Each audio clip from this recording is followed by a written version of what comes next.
안녕하세요. 밥프록터입니다.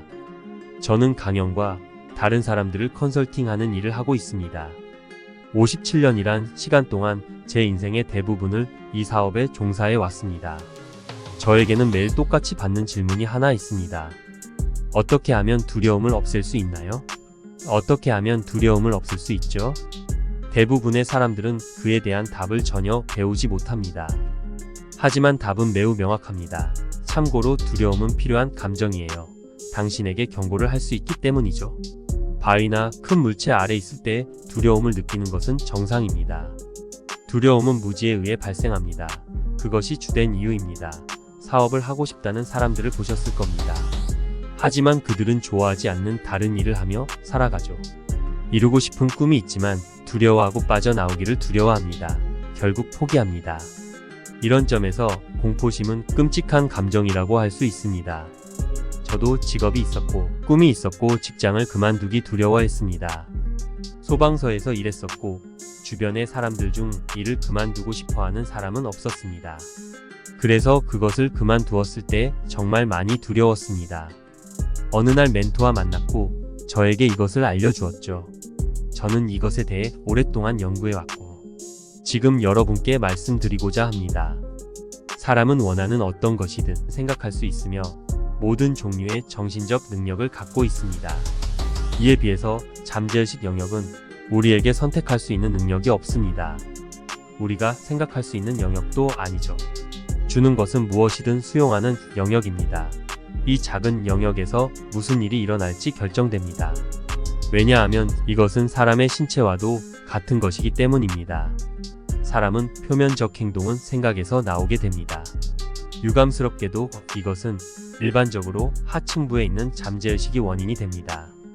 지금부터 집중해서 들어주세요. 우리의 마음에는 어떤 흐르는 힘이 있습니다. 이것은 단지 흐르고 마는 어떤 것이 결코 아닙니다. 이 힘은 사진으로 찍어 눈으로 볼 수도 있죠. 웃긴 소리처럼 들릴 수도 있어요. 1934년 세미킬리안이라는 34살의 러시아 청년이 있었습니다. 그는 사람 몸에서 나오는 에너지를 촬영할 수 있는 사진기를 완성했습니다. 사진 촬영의 힘이 정말 대단하죠. 잠재의식의 무수한 습관들은 우리의 행동을 막대하게 통제해요. 하지만 의식적인 사고를 통해 통제권을 빼앗아 올 수도 있습니다. 문제는 실천하지 않는다는 거죠. 대부분의 사람들은 스스로의 패러다임에 의해 통제됩니다. 이는 똑똑한 소수의 사람들이 왜 모든 종류의 지식을 가졌는가에 대해 설명해 줍니다. 사람들은 스스로 선택할 수 있는 능력을 갖고 있다고 생각합니다.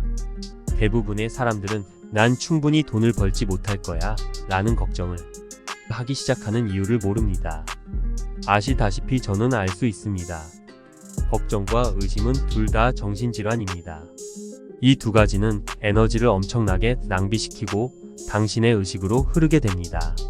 사람들은 불안의 원인을 이해하지 못하며 대다수는 불안이라는 감정에 관심이 없습니다. 제대로 보지 못하면서 억누르고 안에 담아두고 있죠. 그런 행동으로부터는 어떤 이익도 얻을 수 없습니다. 수많은 나쁜 일들이 불안의 감정으로부터 올 수 있습니다. 그리고 내부에 병든 마음은 우울증으로 변하게 돼요. 우리는 정신과 육체의 관계에 대해서 전혀 이해하지 못하고 있습니다. 완전히 바꿀 수 있을까요? 당신은 바꿀 수 있습니다. 믿음과 두려움은 흥미있는 소재입니다. 둘 다 여러분이 볼 수 없는 어떤 것에 대한 믿음을 절대적으로 요구하죠. 공부하지 않는다면 스스로에 대해 이해할 수 없습니다. 승리하는 법을 이해하세요. 당신은 사람들이 별로 깨어있지 않다는 것을 알아차리게 될 것입니다. 믿음이란 보이지 않는 것을 볼 수 있는 능력입니다. 그리고 그 능력은 우리가 소위 말하는 불가능한 것을 해낼 수 있게 도와줄 것입니다. 우리는 어떻게 이 힘이 우리를 통해 결과를 도출해내는지 이해해야만 합니다.